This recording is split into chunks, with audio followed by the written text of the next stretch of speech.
যখন নিজেকে বলেন যে এটাই শেষবার, কিন্তু এটাই শেষ তো না।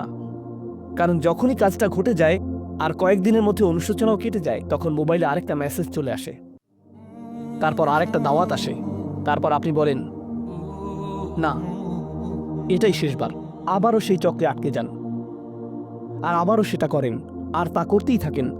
শয়তান ঠিক এটাই চেয়েছিল। মানুষ এই চক্র বন্ধ করতে পারে, আল্লাহর প্রতি নিবিষ্ট হয়ে বলতে পারে, ইয়া আল্লাহ, আমার বন্ধুরা কি বলছে তাতে কিছু যায় আসে না, শয়তান কি ওয়াসওয়াসা দিচ্ছে তাতে কিছু যায় আসে না, কতবার এই বিভৎস চক্রে আটকা পড়েছি তাতে কিছু যায় আসে না।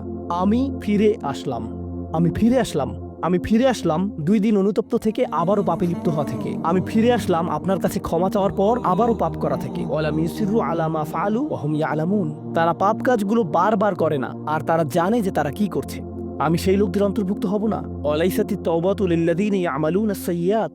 তওবা, অনুশোচনা তাদের জন্য কাজ করে না যারা পাপ করতেই থাকে। এমনকি তওবা করার পরেও এটা সেই মানুষদের জন্য না যারা এই চক্রে আটকে যায়। এটা তাদের জন্য যারা বলে, ইয়া আল্লাহ, আমি জাহান্নামে যেতে চাই না, আমি জাহান্নামের যোগ্য অনেক কাজ করেছি, কিন্তু এখন আমি থেমে যাচ্ছি, আর এটাই চূড়ান্ত।